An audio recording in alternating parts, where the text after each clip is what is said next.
Good evening, everyone. It's Tom Sydney Bushnell, aka Numbers, here from Psych Club, the Tom Numbers Show, and News with Tom Numbers. And I've got my friend and fellow genius, Mr. Gene DECODE. Gene, it's been a while. Pleasure to have you back on the show. How are you, sir? Oh, I'm doing very well. Thank you. Appreciate you having me back. Oh, you're always welcome. You're always welcome back. I always like to just at the beginning, how can people find you? I know you've got your website. Is that where people should go if you want to mention that? The main place is, if you want to see the decodes and things I do, is the deep dives on gendecode.org. We're rebuilding a lot of it, so there's a lot of things going up and going down right now, and there's kind of chaos right now. You might want to wait 2 weeks. We're in a kind of innovation period, and we're redoing the whole site. So there's still a lot of content there. It's still only a little under a quarter a day, or $7 a month, or $77 a year. It's very affordable, I think. It's very reasonable. It's the only way I do get any income at all. I have another website that's for the Blessed for Service team, blessedforservice.org, just with information, and it funds both of them. I don't sell products, even coffee cups or T-shirts or Trump coins or any of that kind of stuff. See a Gene Decode that is, it's not me. It's not the original real Gene Decode, which is by Telegram, Truth Social, and Rumble, because somebody already stole those domains. I only was able to capture it for the website. So I do have it for the website. So those are the other areas you can find me. And you can also contact the Blessed for Service site coordinator, the Blessed for Service coordinators on the blessedforservice.org website, and ask questions directly to them there. And so that's where I can be found. Brilliant. Well, I'll be sure to put your website link below in the description at the top, so people will be able to find you. Yeah, definitely subscribe to Gene's work, because he's great at what he does. Also, I'm on local, so I have a subscription page. There's the offer of just $5 a month and $50 for the year, but that is going up on August 29th. So people get in. So get in on Gene's, get in on mine. And people might be wondering, new ones, they might be like, what's Tom doing? He's going all hippie. But this is Organite Shungite, so there's a link for that below. It's very popular, and it helps transmute a lot of the EMF and all that stuff around. But Gene, you've got some great stuff for us. You've got a big piece that's current right now that we're going to go into, but I did have one question for you. I wanted to just get your thoughts on it. You've kind of, in some of the shows we've done before, we've talked about it, but I'm seeing more and more that, for want of a better phrase, it seems like we're in some kind of constructed simulation reality. And the way that I perceive that is I see things, synchronicity, sometimes direct words, phrases, appearing in my own peripheral reality. And one of them that's just happened is I'm a big movie buff, and I talk about a lot of the movies that I believe are influenced, and I see a good side of it, and I put those out in codes, and I do the numerical code. But one of them is the film Heat with Al Pacino, and I'm not going to comment on whether the actors were compromised or not, but it's a big movie.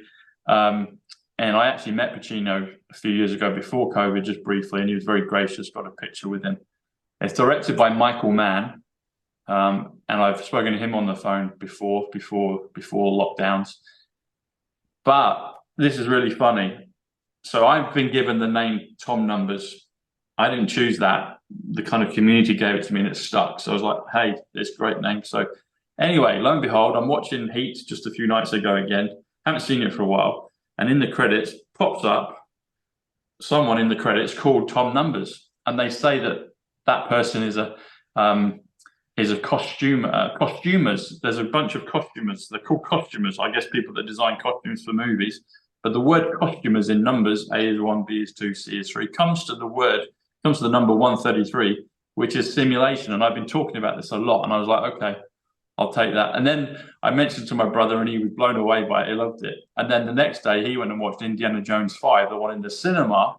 And one of my closest friends I grew up with, Anthony Dixon, he appears in the credits of the Indiana Jones film. So I'm wondering when I'm going to see like Gene Decode in the credits of a film. I'll see other friends and colleagues.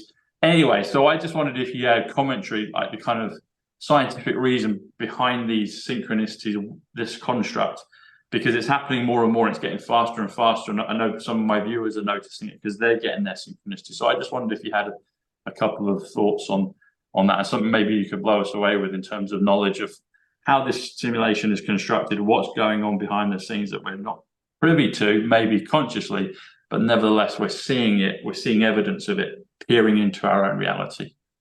Yeah, so this goes into, there's a really good movie on this called, or presentation. It was a movie, I guess, but it was called What the Bleep Do We Know?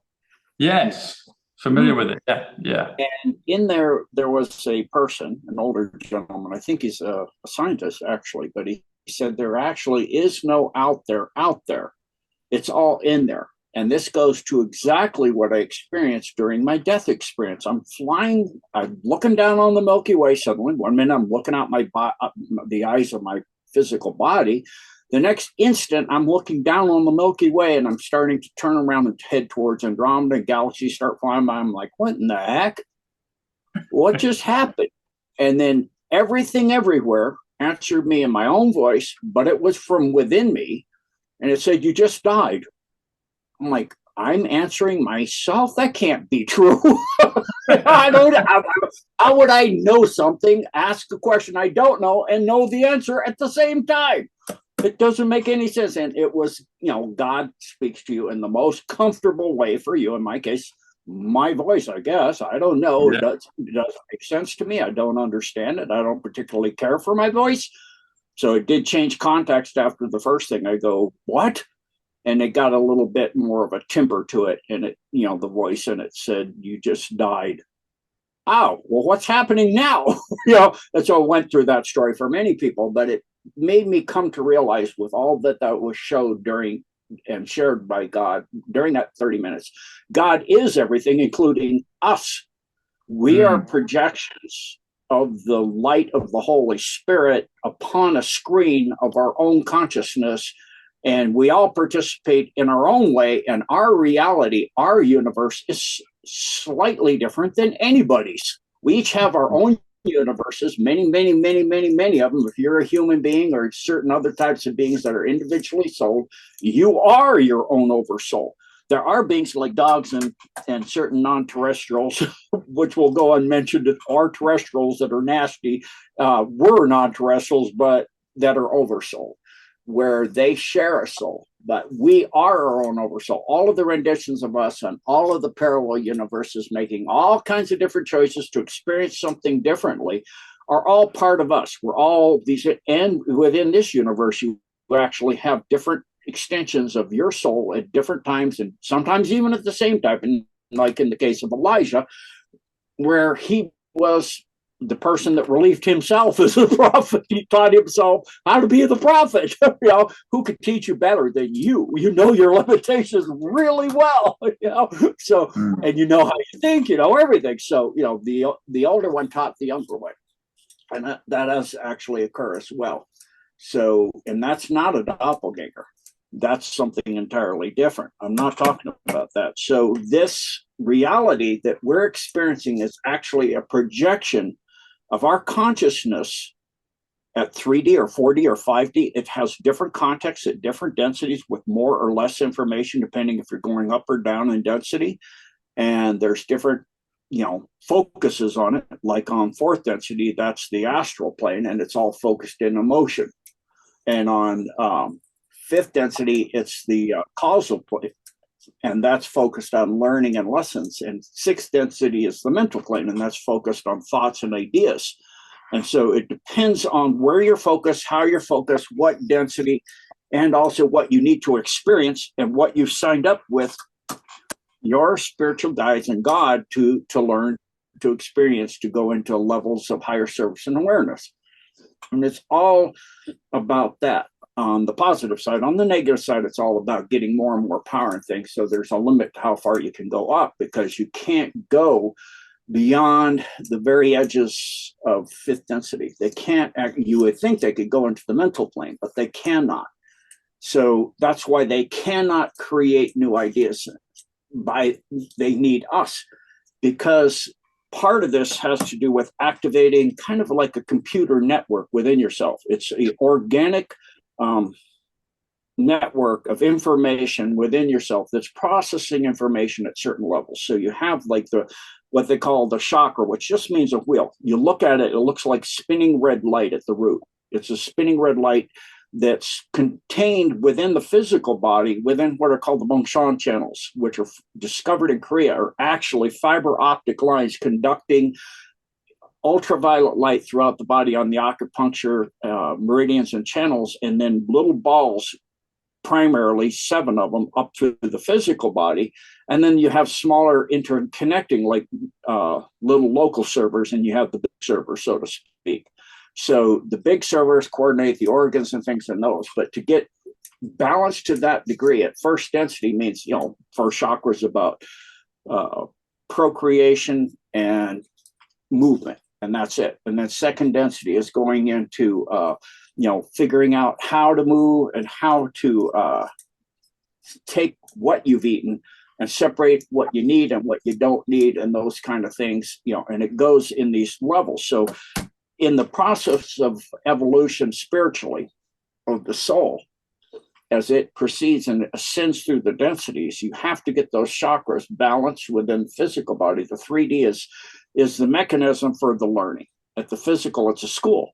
And so it's a projection school where you're sitting here getting these projections and you're responding and or reacting, and you're learning.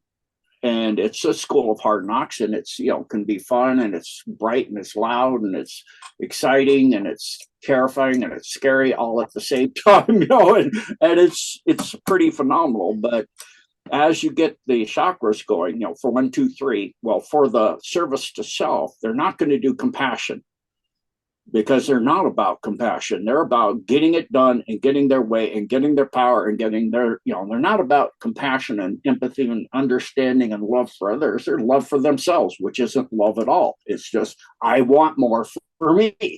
They don't really even love themselves. In fact, actually, most of these people are incredibly, we look at the WE